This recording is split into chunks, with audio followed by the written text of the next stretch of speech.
deer hunting. Hey, what's going on? So this is actually going to be a post-video intro. I recorded an intro video before I started this, and after playing it back, it sucked. Basically, I was doing the same thing I am now. I was driving down the road, going there, but I had the radio a little too loud, and really couldn't hear me very well. So we're going on a little scout mission today, or what we have doing. We went on a scouting mission today. It's a piece of public about 15 miles up the road from my house. It's actually some public that I've never hunted before. So I'll put some time scouting it this year. It's actually about my third scouting trip out there. I've got a few places I marked on map scouting. I've got some more public that I primarily hunt on that's closer to the house than that. Ooh, excuse me. But it's not quite as large. It's probably only 1,000 acres or so. I've actually got a lot of cameras on it. Property that I've got a lot of history on, and that I really like. I like the way it sets up. I know it very well. But the problem with it is that it's affected by water a whole lot. So we get a lot of rains. It has a tendency to flood because it's surrounded by a river system. So I need something with some more high ground and give me more options in case the water were to come up. And so this public ground right here is substantially larger. I think it's somewhere in the neighborhood of 20,000 acres. Has a lot of access. So I'm hoping I can go there and find a few places maybe that I can hunt. Pretty easy access, pretty easy walking, and to give me some more options. Now with the hunting public coming on the last several years, it has definitely made hunting public cool again, and I consider myself to be a fanboy too, like everybody else, I guess. I've always hunted private. I've been bow hunting for about 10 years. I've had private that whole time.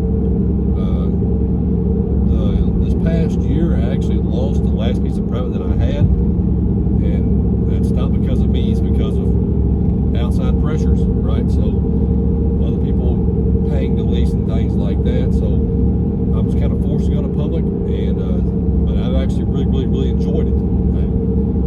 The pressure at the public that I have hunted has been minimal, and so it's worked out really well for me.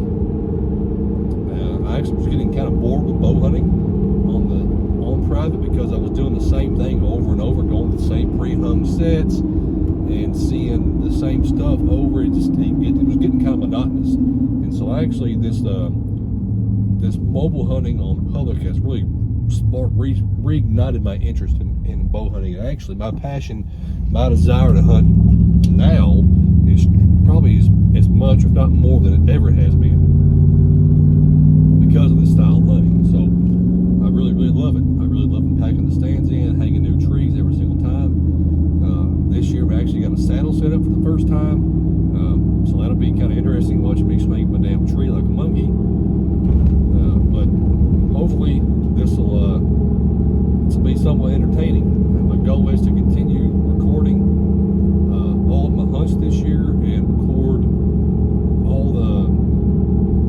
all the content around my hunting. So maybe some arrow building stuff, maybe some stuff around my bow, equipment, and things like that. So I hope that you'll find it somewhat entertaining. If not, it doesn't really, hell, I'm gonna put it out there anyway.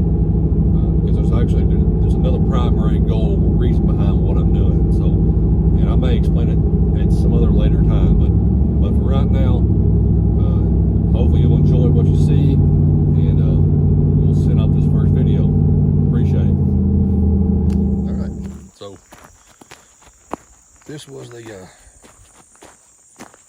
first place I stopped at. Definitely not what I was looking for.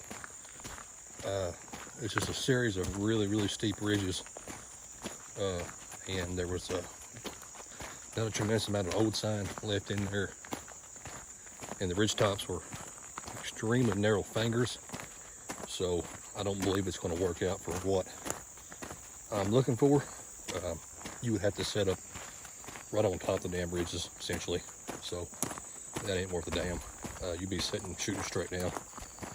Although I did mark a couple really big trees, well, white oaks in general. Get that darn frame. Yeah, pretty good size in there. So I found one spot where a couple different fingers intersected. Pretty heavy trails on top. So I did mark that spot. Found a pretty decent tree to stand in that you could shoot that intersection. So I don't know if it'll be the greatest thing in the world, but it might be okay.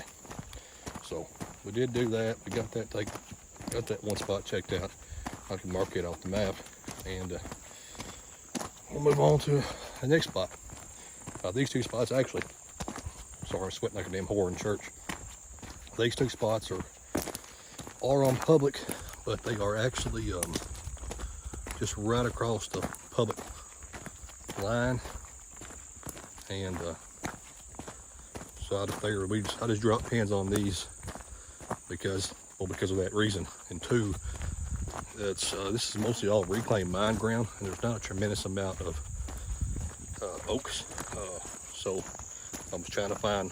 I could see from the road there were several oak trees in this spot, so I checked it out. Anyway, nothing crazy, but I'll put a marker on it.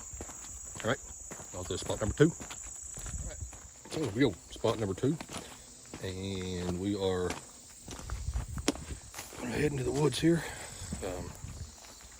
This spot I've got marked as a pinch point or a funnel.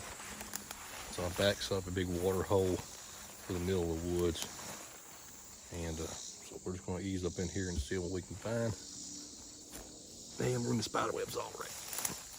This is the only thing that's nice about not having a damn camera to fight you with, is you can get you down. Hey, look at there. It's like, I don't want to mark this spot. That's really, really old flag, you know. So we're gonna ease up in here anyway, see if we can stumble across, and if we can find a sign. Uh-oh. More flagging. So I say, man, mark the spot on the way in here. Anyway, we're gonna walk in here. It's not a very far walk. The underbrush appears to be pretty thick in here. It's good and bad. Which brings it to a good point. If you guys have got any intention ever of coming to at least Western Kentucky, I can't speak for the central part of the state or the western part of the eastern part of the state, but I would highly, highly advise that you guys invest in some permethrin. And at some point in time, I'll show you what I use. I obviously have Sawyer's, which is one of the most popular things on the market. The Sawyer's can be fairly expensive, although I'm not saying don't use it, because it is, you know, name brand. That's what it's designed to do. But I found a different product that contains permethrin that I use. It's a little cheaper, and it works very, very well. One thing I can tell you about this part of the state is that if you come in here and are not using permethrin, you will leave very, very, very upset. Because you will be ate up. And seed ticks or turkey mites or whatever the hell you want to call them, but they are extremely thick around here. So I highly, highly advise that you get some of that before you come out here and hunt. All right. All right, so we're walking in here, and we have got our first decent sign. There's some pretty solid tracks right here, and we're gonna keep moseying on in this way. We have got a bunch more tracks on the back side of this pond here. that's what we were trying to do. You can look over here, we've got some really, really good thick bedding cover, really high stem count stuff. And then we have what appears to be a pretty solid trail coming up through here, side hilling and going alongside this water hole, which is what I was intended on scouting. It looks pretty solid. I believe this might be something worth investing a little more time into. There's a couple of oak trees in here on the way in I found, but nothing crazy, and I didn't see acorns on the ground or see a lot of acorns in the tree. It looks like we have a decent little trail cutting right up through here as well, which I believe is the same deer. They're probably just, you can see it up there.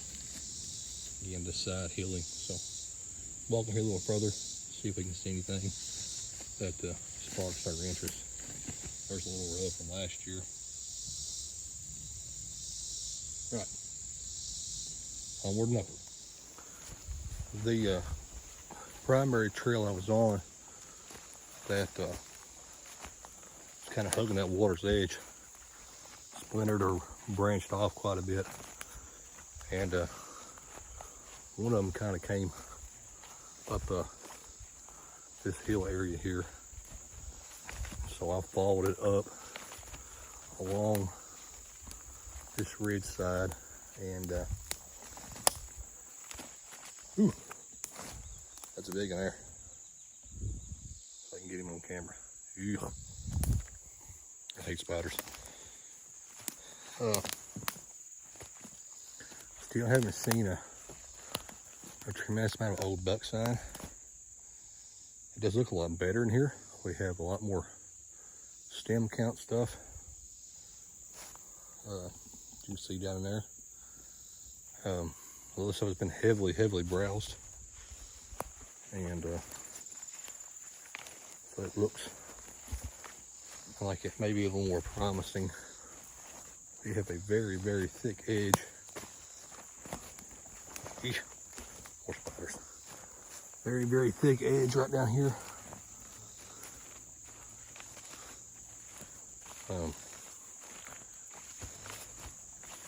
And there's a very prominent trail along this edge, as you might imagine, as most edges do. Yeah, look at there. That appears to be a one of last year's scrapes. I wish I could get this camera turn around and that would show it to you. It's another problem with filming off a cell phone is that you don't have that option as you're recording to flip the camera around. Let's see if I can get this on camera. There we go. There's a scrape from last year. You can see it. We have some footprint still in it. It's kind of heading right along that trail up through there. So this spot has some potential. Looks good. I like it. We'll probably drop a pin on this as a maybe. Trees are pretty small, but it's one thing about mobile hunting, we can get in a lot of damn trees that we otherwise never would have got in. So I'll probably mark this as a maybe spot and go from here.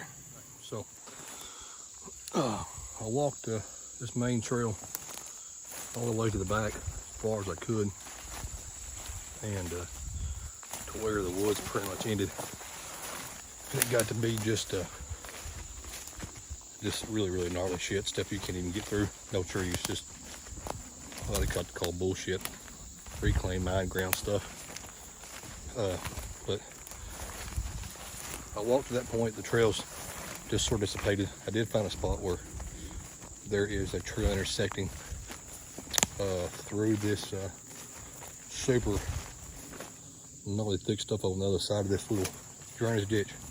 So I marked that spot. There's a tree actually right there at the crossing that you could get into pretty easy. Right next to a cedar, you have pretty good hide. So I did mark that. It was not too far past that old scrape I found from last year. Heading back out now. I'll probably actually mark the very front of this too. It's not that far from access point, but there was a main trail. All these trails finger off. You know, they all sort of intersect right there, and there's actually still a few actual oak trees right there. I walked all this stuff, and I didn't see any more food sources of any kind other than browse, which there's a lot of browse. So I'll probably mark it. It'll be really, really easy to hunt. That's where my original pen was anyway. Dropped right there where those backside of this little water hole, and where it made a funnel between these two water holes. So we will mark that, drop a pin there. Damn spider webs, shit. And we'll probably call it a day for today. All right, I'll hard you back when we get to the truck. You guys want to know why I said to buy permethrin in Kentucky? See that?